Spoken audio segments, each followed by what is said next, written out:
Bueno, en esta segunda sesión vamos a retomar la clase en la que estábamos. Vamos a continuar con las diapositivas que estamos viendo, lo que es la introducción número 1, lo que es partes de la computadora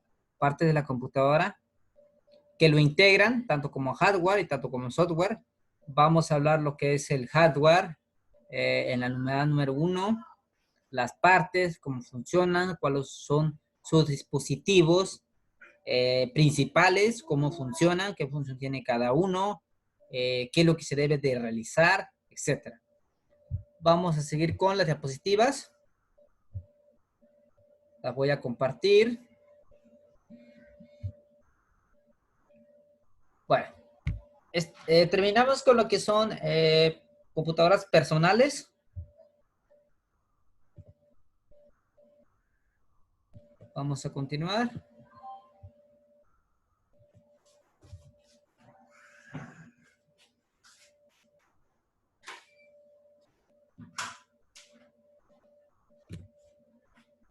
Seguimos con en lo que son computadoras portátiles. Son más pequeñas y fáciles de llevar a cualquier lado. En su principal característica, su pantalla es más pequeña y no contiene gabinete, sino que todos los circuitos y componentes vienen integrados. Bueno, en esta opción, lo que son las computadoras personales, hay muchas ventajas y muchas desventajas. La ventaja que tienen estas computadoras portátiles es que tú las puedes mover en donde sea. Son más accesibles, ¿sí? La desventaja que tienen estas computadoras es que a veces las computadoras, por ejemplo, se dañan lo que es las baterías. Si tenemos cargado todo el día lo que son las computadoras con corriente y tenemos lo que es la pila, automáticamente la pila, si no la desconectamos con la corriente, se va a ir generando mucho voltaje. Va a haber un momento que en las computadoras se va a dejar de funcionar lo que son las baterías. Sí las reconoce, pero va a tardar, va a comenzar con 2 horas de lo que es de vida de la batería. De ahí se va bajando a hora y media, 1 hora, media hora, 40 minutos, 5 minutos. Y automáticamente esa batería es, eh, se va a agotar. ¿Qué quiere decir? Que al momento de desconectarla se va a apagar automáticamente. Entonces, pero tiene la ventaja que aunque no funcione lo que es la batería, la tenemos que tener integrada. ¿Por qué? Por los voltajes que llegan en lo que son en la luz. Por ejemplo, si hay un desventaja de lo que es el voltaje, hay un desnivel, automáticamente toda la carga lo va a recibir la pila. Y si no tenemos la pila, entonces le va a llegar directo a lo que es la computadora. ¿Sí? Eso es la ventaja de tener una batería. Otra, lo que es la computadora portátil funciona o podemos trabajar por medio de Wi-Fi. Eso es la ventaja. Donde quiera que nosotros la movemos, va a tener lo que es la ventaja de Wi-Fi a lo que son computadoras personales. ¿Sí? La desventaja que las computadoras portátiles por Wi-Fi no trabajan con la velocidad que uno está trabajando por cable. ¿Qué quiere decir? Una computadora por cable, que el cable de Ethernet, que ocupan un RJ45, todas las computadoras lo traen, tanto como PC y laptops portátiles, trabaja de una manera más rápida. El cable UTP trabaja alrededor de 100 megabits por segundo. En cambio, lo que es el Wi-Fi trabaja a 11 megabits por segundo. Entonces, es más fiable trabajar por cable UTP que por Wi-Fi. Ahora, aquí viene mucho una cosa muy importante, ¿sí? Las velocidades que trabajan a lo que son los modems. Hay paquetes que trabajan de 5 megas, de 10 megas, de 20 megas, 25 megas, 30, 40, 50, dependiendo la velocidad del internet es lo que ustedes van a estar trabajando por medio de Wi-Fi.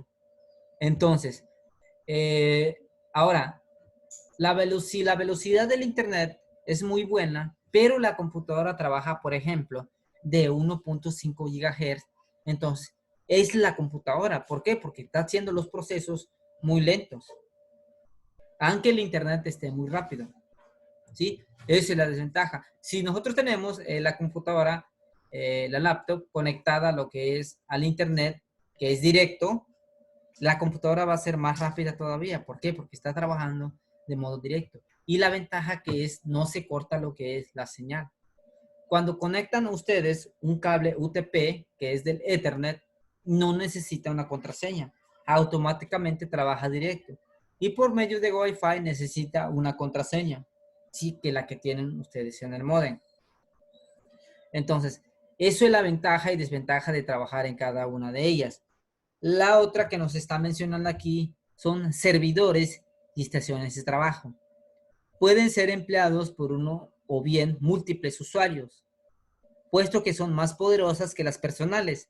Estas computadoras pueden tener uno o más microprocesadores. Además de esto, son capaces de procesar de datos de más de un usuario al insumo que están conectadas a través de terminales. Bueno, estos servidores son computadoras más grandes que nosotros conocemos de las personales. ¿Qué quiere decir? Esta computadora, que son servidores, no se deben de apagar ni un día. ¿Qué quiere decir? Que están funcionando los 365 días del año.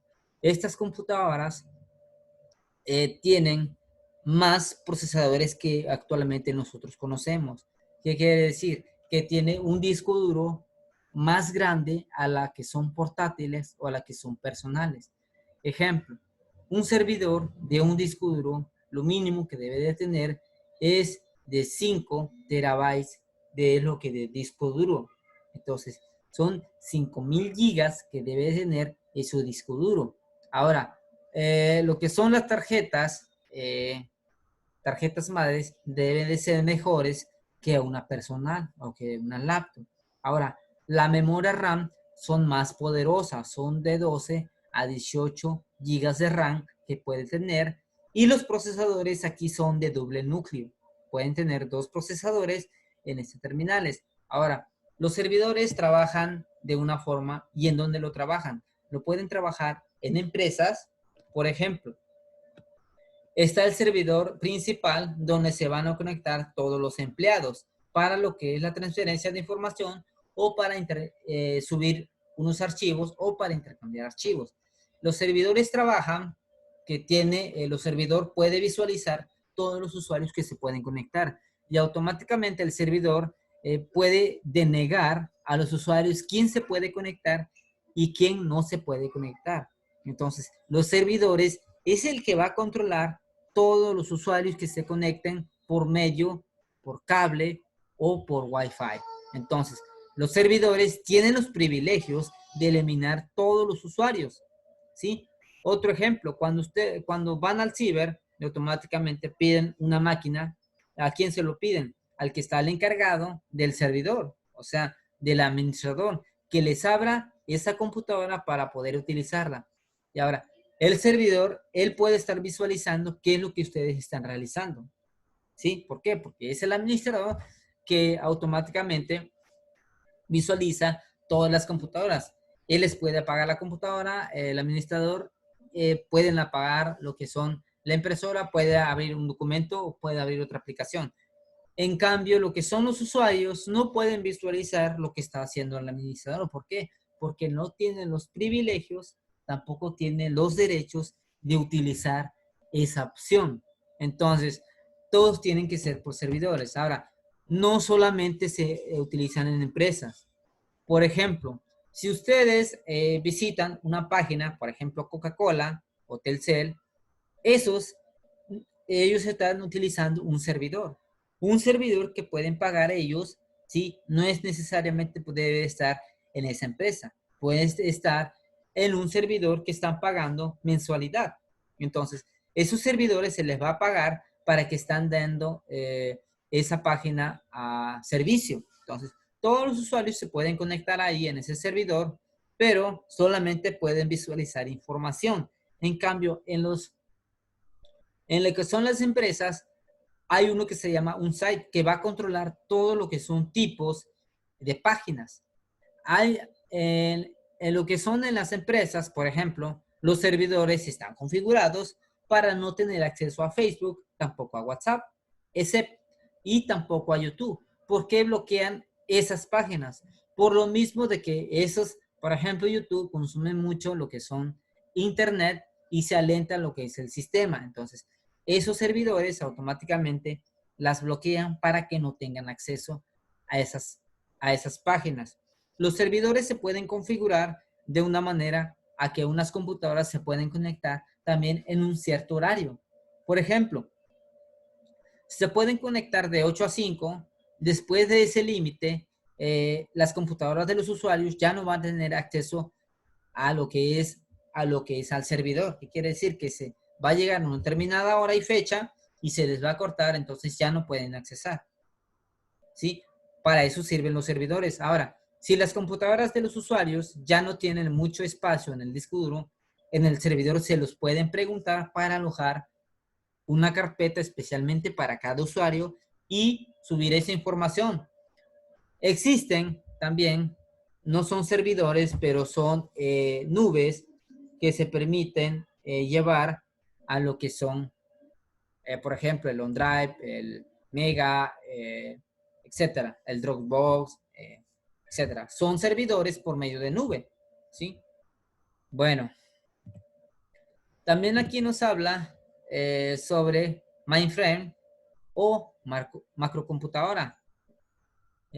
Nos menciona que tienen un enorme tamaño y son útiles para manejar un elevado número de almacenaje, entrada y salida.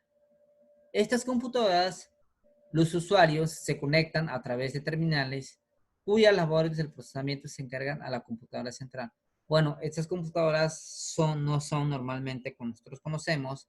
Estas computadoras hacen miles de cálculos por segundo, ¿sí? Y sus entradas de almacenamiento son, que quiere decir que les cabe mucha información a estas computadoras. Entonces, estas computadoras se conectan por medio de cables, ¿sí? Se manejan por medios de pantallas o se comparten pantallas. Estas computadoras almacenan grandes cantidades de información para poder procesarlas en milisegundos. Pueden abrir varias ventanas, pero estas computadoras no son personales, ¿sí? Estas se manejan como servidores. Las otras les habla de supercomputadoras. Son las de mayor potencia en el mercado. Es como una macrocomputadora más optimizada. ¿Qué quiere decir? Más reducida. Para reducir el tiempo en que se está trabajando. En lo que se refiere a su capacidad de procesamiento y la velocidad. Entonces, estas computadoras, si nosotros estamos acostumbrados a trabajar a lo que son velocidades, por ejemplo, de 3.0, de 3.1, bueno, estas computadoras tienen mayor capacidad de procesar un dato, de descargar un archivo, pero tienen que ver también en la velocidad del Internet, ¿sí? Estas computadoras simplemente trabajan con Internet, ¿sí? Primero se le hace a prueba piloto y después se alojan a lo que son para ponerlos en supercomputadoras para que trabajen de forma servidor. Ahora, se emplean para labores de cálculos muy exigentes como comportamiento del climático. Aquí hace un análisis de lo que es el comportamiento del clima, ¿sí? O bien un simulacro de notación de bomba nuclear. Entonces, aquí hacen los rastreos de unos sistemas más avanzados. Estos sistemas no siempre van a tener Windows. Estos sistemas también pueden tener integrado a lo que es un sistema operativo libre. Les voy a mencionar algunos sistemas operativos libres, perdón, que vamos a ver más adelante. Los sistemas operativos libres, como pueden ser Linux, es uno de los que viene encabezado, que es Ubuntu, Mandrive, SUSE, Debian, Solaris. Son sistemas operativos libres que no necesitan una licencia. Estos también los podemos emplear como un sistema para tanto como personal como supercomputadoras. Estos sistemas son software libres, que quiere decir, con estos sistemas operativos se pueden ser con mayor velocidad para hacer mayores cálculos. Entonces, estas computadoras también se pueden implementar dos sistemas operativos, ¿sí? Pero en estas computadoras te hacen trillones de ejecuciones por segundo, que quiere decir que tú lo hace un cálculo con mayor precisión y exactitud, ¿sí? Son muy poderosas. A continuación viene lo que es hardware.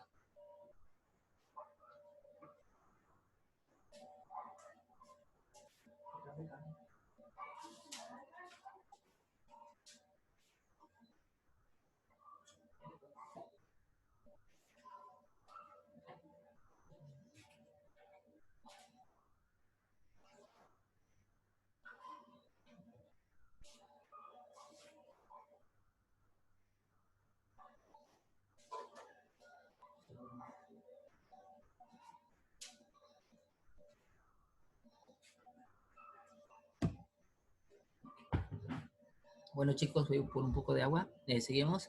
Aquí nos menciona, nos hace una pregunta, ¿qué es hardware? El hardware es lo que nosotros podemos ver, tocar, ¿sí? Son las partes de la computadora que lo conforman. Por ejemplo, las bocinas, ¿sí? La impresora, el teclado, el mouse, el monitor, el escáner, la cámara, los audífonos, los pendrive, que son conocidos como memoria, los CDs, los DVDs, etcétera. El modem, bueno, todos esos lo que lo conforman, el disco duro, las partes internas de una computadora siguen siendo hardware, ¿sí? ¿Por qué? Porque todo lo que podemos ver y podemos tocar. Entonces, esas son las partes que podemos ver y podemos tocar, tiene un nombre como hardware, ¿sí? Ahora viene en el tema que es software. Los software son programas informáticos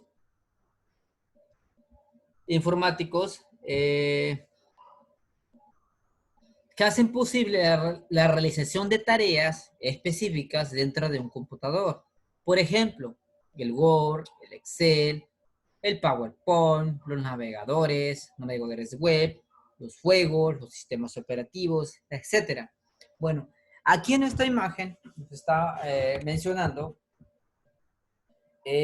la computadora se divide en dos partes, tanto como hardware y tanto como software. El software es el que se instala dentro de la computadora, ¿sí? Entonces, ese software lo podemos visualizar, pero no lo podemos tocar. ¿Qué quiere decir? Que esos sistemas van dentro de la computadora que se van a instalar. Aquí nos menciona, por ejemplo, Windows 7, Windows 8, un antivirus que es AVG, el Office, que es 2010, el Flash viene dividido por el Photoshop, viene dividido por Dreamweaver y otras aplicaciones que también podemos integrar, por ejemplo, navegadores, Chrome, Firefox, Zafira, Browser, etcétera. O sea, todo lo que se instala dentro de la computadora tiene un nombre de software, ¿sí? Ese software es el que requiere el hardware para poder trabajar. Ahora, y si nomás tenemos el hardware y no tenemos un sistema operativo instalado, un sistema operativo es un software, ¿sí? La computadora no va a funcionar. ¿Por qué? Porque no tiene un sistema operativo. Y ese sistema operativo necesita complementos para que funcione la computadora, ¿sí? Más adelante lo vamos a ir viendo. Bueno, aquí viene, dentro de la que es la computadora, viene uno que se llama memoria RAM y memoria ROM. La memoria RAM es una memoria de acceso rápido, volátil. En ella se almacenan los datos necesarios para que los procesos ejecutados por un procesador funcionen correctamente. Y a más procesos abiertos, más memoria RAM estará ocupado tratando de tenerlos al 100% listos en todo momento. Bueno, aquí en esta memoria RAM nos dice que es una memoria de acceso rápido volátil. ¿Qué quiere decir? Que esta memoria RAM solamente va a estar ejecutando los archivos que tenemos abiertos. Después de cerrar esos archivos en esa memoria RAM, se va a desocupar ese espacio que tenía ocupado. Como nos menciona aquí, entre más cosas tengamos abiertos, más aplicaciones, la computadora se va a dividir, por ejemplo. Y ahora, ¿dónde nos damos cuenta que automáticamente se ve esas ejecuciones que se están viendo en la computadora? Por ejemplo, entre más aplicaciones tengan abiertos, aquí en la parte principal de la barra de tareas, en todo donde están alojadas todos los programas, vamos a presionar clic derecho en administración de tareas, le voy a dar un clic, me va a abrir una pestaña, ¿sí? Y aquí automáticamente lo voy a maximizar.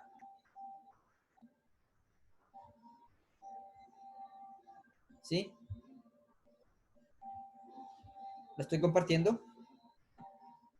Aquí se está dando cuenta que ustedes cómo funciona lo que es la computadora, el procesamiento que están haciendo. Si se dan cuenta, en esta parte dice CPU, sube y baja de los porcentajes que se está trabajando. En cambio, lo que es la memoria RAM, cómo se está ejecutando y cómo está implementando en lo que es la capacidad y se está dividiendo. Si se dan cuenta, el Firefox es el que más está consumiendo en memoria, tanto como Zoom. Entonces, el consumo es muy alto, ¿sí? El GPU está en 3D y la velocidad que está trabajando en el Internet. Entonces, entre más aplicaciones, estos son todas las aplicaciones que yo tengo abierto, que son 8. Entonces, en la memoria RAM están ocupando un espacio, ¿sí? Un espacio que se está dividiendo. Ahora, por ejemplo, lo que son los navegadores consumen mucha memoria RAM, ¿sí? Mucha memoria RAM. Si se dan cuenta, me está consumiendo 265.5 megabytes, o sea que es un cuarto de giga que está consumiendo este navegador. Ahora, si yo comienzo a abrir, por ejemplo, otro navegador como es Chrome, como es Internet Explorer, automáticamente se va a elevar lo que es la memoria RAM. ¿Qué quiere decir? Que mi computadora se puede ciclar todavía. ¿Por qué? Porque es mucha memoria que se está consumiendo o se está dividiendo en esa ejecución de esa aplicación. Si yo empiezo a cerrar todas las aplicaciones, la computadora de la memoria RAM se va a ir disminuyendo. ¿Por qué? Porque la memoria RAM se está desocupando ese espacio, ¿sí? Está liberando espacio para que la computadora ejerza un mayor rendimiento. Aquí vean, vienen varios procesos. La primera está en procesos, la segunda está en rendimiento. Aquí cómo funciona mi CPU, si se dan cuenta, me está mostrando los picos. La base de la velocidad del CPU es 2.20, ¿sí? Voy a poner lo que es la memoria RAM, si se dan cuenta. Estoy ocupando una memoria RAM de 3.1 y me está liberando 1.8. Entonces, tengo reservada 1 giga todavía. Si yo empiezo a abrir más aplicaciones, fíjense, aquí está, hasta aquí va la escala de la memoria RAM. ¿Cómo está ocupado en eso? Ahora, el disco duro también cuenta mucho. ¿Cómo está trabajando el disco duro? El disco duro está haciendo revoluciones por miles de segundos. En el disco duro está buscando la información que yo le estoy generando. ¿Qué quiere decir? Que cada vez que yo le doy un clic a una carpeta o un archivo, automáticamente el disco duro está generando o me está buscando esa información que yo requiero. Y cómo trabaja lo que es la velocidad del Internet. ¿Sí? Por último, nos muestra lo que es el procesador de lo que es, esta es una computadora con un procesador AMD, ¿sí? El uso que le estoy dando, ¿sí? Entonces, historial de las aplicaciones. No tiene historial. ¿Cuántos usuarios tenemos? Solamente tenemos un usuario. Y aquí me muestra lo que es el porcentaje. El CPU llega a 60 y se baja a 50. Y en la memoria RAM tengo casi 1 GB disponible. Están 64. El disco duro está trabajando de 50 y baja a 20. Y el GPU entonces no está muy forzoso en trabajar. Bueno, voy a cerrar esta aplicación y vamos a continuar con las diapositivas. Lo voy a compartir. Bueno, entonces, esta memoria RAM automáticamente se encarga de dividir esas aplicaciones que se están ejecutando. No se guarda, ¿sí? Solamente se ejecuta cuando una aplicación lo tenemos abierto o automáticamente. ¿Y cómo se dan cuenta? Por ejemplo, cuando una aplicación Word, por ejemplo, encienden la computadora, abren por primera vez lo que es el Word, les va a tardar en demorar ese archivo. Va a comenzar desde 0 hasta el 100% para abrir ese archivo. Lo cierran esa aplicación, ese archivo, lo vuelven a abrir y se van a dar cuenta que ustedes, que ese archivo es más rápido abrir ese proceso. ¿Por qué? Porque la memoria RAM ya sabe qué tipo de archivo está abriendo, sí, la computadora. Entonces, para eso sirve lo que es. Ahora, cuando se apaga la computadora, todos los archivos que estaban en ejecución se van a eliminar, ¿sí? Al otro día que ustedes abran esa computadora, lo vuelven a encender, esas aplicaciones va a comenzar desde 0. No sabe la memoria RAM qué aplicaciones va a abrir. Simplemente va a estar esperando instrucciones a lo que nosotros le vamos a ejecutar dicha aplicación. Después viene lo que es la memoria ROM. El término de ROM es una abreviatura de Read Only Memory, que en nuestro idioma significa memoria que solo de lectura. Y como su nombre lo indica, almacena información e instrucciones que solo pueden ser leídas. Es decir, que no se puede escribir nuevos datos en ese tipo de memoria. Ejemplo, más claro, una memoria ROM es la BIOS de la computadora. Es el chip que solo almacena el código necesario para realizar la tarea de inicio de sesión de la PC o computadora. Bueno, aquí lo están mencionando que la ROM solamente se va a encargar de encender la computadora, no el sistema operativo, sino el BIOS. Todas las computadoras, ya sea portátiles o de escritorio, siempre que la encendemos, aparece, presiona F2 en la esquina, les va a mencionar, y por ejemplo, mi computadora es HP, bueno, va a comenzar con HP, que es la memoria ROM, primero enciende la ROM, comienza el BIOS, y después carga lo que es el sistema. ¿Y quién se va a encargar? La memoria RAM va a tener esa opción de cargar el sistema operativo en el disco duro. Si automáticamente el BIOS va a bloquear, si no enciende el BIOS, no puede cargar el sistema operativo. ¿Para qué sirve el BIOS?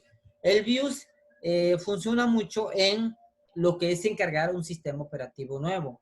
¿Qué quiere decir? Que si una computadora le quieres cambiar un sistema operativo, se tiene que modificar lo que es el BIOS. No se tiene que escribir los datos, como lo menciona, sino hacer unos ajustes para que la computadora le indiquemos cómo va a arrancar. La computadora siempre lo va a tener heredado, que siempre va a arrancar desde el disco duro. Pero al momento de formatear una computadora, le vamos a modificar esas opciones de arranque.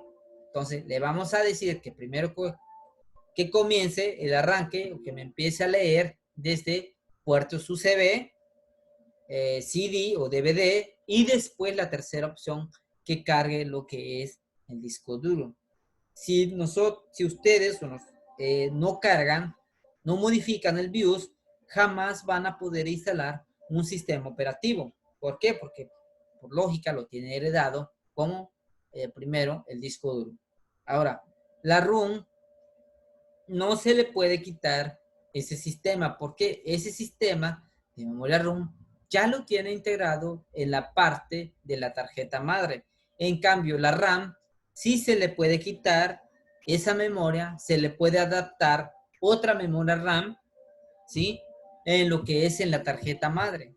La RAM, cuando posibles fallas, una computadora por lo regular en la RAM, a veces la computadora se les mueve lo que es, se cambia de lugar una RAM y la computadora se mueve lo que es la RAM. ¿Qué quiere decir? Que al momento de encender la computadora no te va a encender, te va a hacer unos pitidos. ¿Por qué? Porque no está reconociendo esa memoria RAM.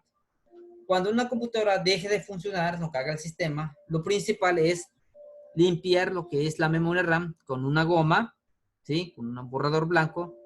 Limpiar toda la parte frontal donde conecta los pines a lo que es a la tarjeta madre, para que la computadora vuelva a cargar.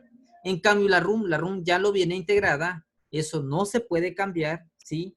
Ya lo viene integrada dentro de la tarjeta madre y solamente se hace unas modificaciones en lo que es al momento del arranque del sistema, ¿sí?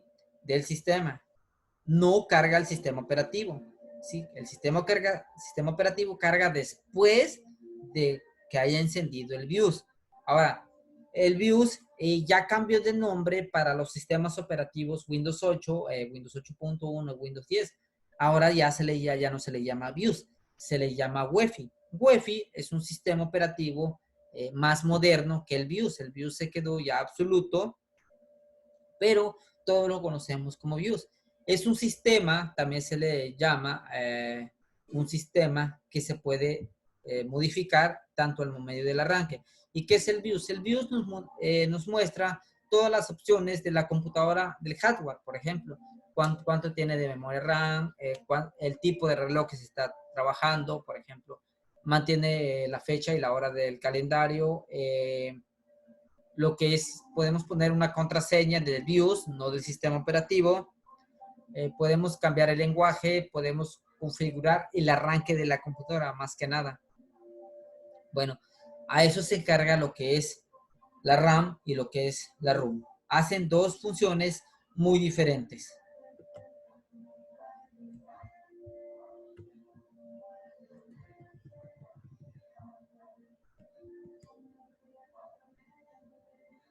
Continuando con las diapositivas, nos quedamos en la memoria ROM. Lo que son la RAM y la ROM. Voy a compartir mi pantalla. Bueno. Después sigue capacidades de almacenamiento. Bueno,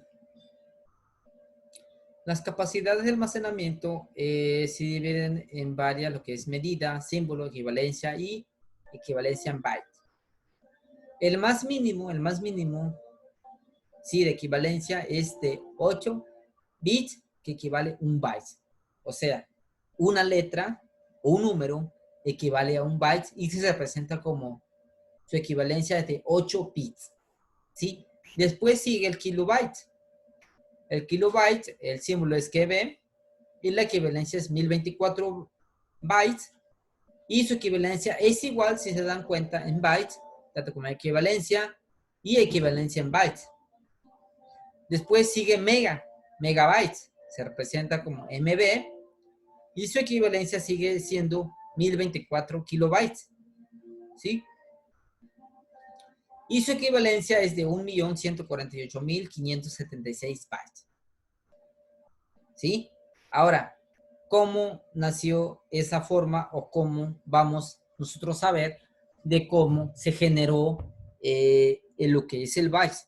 Se va a multiplicar 1024 por 1024. 1024 megas equivale a 1 giga. Entonces, si multiplican 1024 por 1024, les va a dar 1.148.576, ¿sí? Megas. Entonces, 1024 equivale a 1 giga. Ahora, ¿cómo surgieron las capacidades de almacenamiento? ¿Cómo surgieron? Si nosotros nos regresamos a la actualidad, en las computadoras, la primera computadora que se generó fue el Altair 8800, que fue una computadora de 8 bits. Entonces, esa fue la primera computadora que se generó de 8 bits. La segunda computadora que se generó fue lo doble de 8, que es 16. La segunda computadora que se generó fue de 16 bits, pero vieron que no tuvo buen funcionamiento en la computadora 16 bits, se cambió a 32, o sea, doble 16, 32 bits. Ahora, por eso existen computadoras de 32 bits y 64 bits.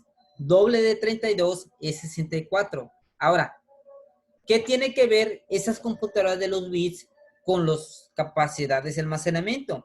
Son muy importantes. ¿Por qué? Porque aquí viene cómo se generaron las capacidades. Comienzan, si se dan cuenta ustedes, con 2, ¿sí? Si nosotros elevamos 2 al cuadrado, es 4. Y 4 al cuadrado son 16, ¿sí? Entonces, y si 2 a la 8, automáticamente se van duplicando todas esas capacidades de almacenamiento. Entonces, los medios de almacenamiento comenzaron con 2, 4, 6, 8, 16, 32, 64, 128, doble de 64, 128, doble de 128 son 512. Si se dan cuenta, 512 es medio giga, ¿sí? Medio giga, y 512 por 2 son 1024 megas. Entonces, 1 giga equivale a 1024 y medio giga comienza con 512 y un cuarto giga son 256 megas. 256 megas, 512 megas es medio giga. Entonces, esos son los medios de almacenamiento que tenemos ahorita y sigue, o sea, 1024 más 1024, que son 2048, que son equivalentes a 2 gigas. Y así se va automáticamente generando las equivalencias de lo que son las capacidades de almacenamiento. Eso lo manejan tanto como en computadoras, también lo manejan tanto como en celulares, ¿sí? Entonces, esos son los medios de almacenamiento y todavía sigue el giga, el terabyte, el pentabyte, el sactabyte, yottabyte. Entonces, nosotros estamos todavía en el terabyte, ¿sí? Tenemos 1000 gigas que equivale a 1 tera de los discos duros internos y externos. Más adelante vamos a hablar los tipos de discos duros que existen. Entonces, aquí se refleja que un byte es una letra o un número y se representa como 8 bits. Aquí también entra lo que es el sistema binario. Más adelante vamos a ver lo que es el hexadecimal, el octal, etcétera. Todos esos.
Bueno, nos vamos a ver en la siguiente clase, que es a las 2 de la tarde. Ahorita tenemos descanso de 20 minutos. Nos vemos en la siguiente sesión.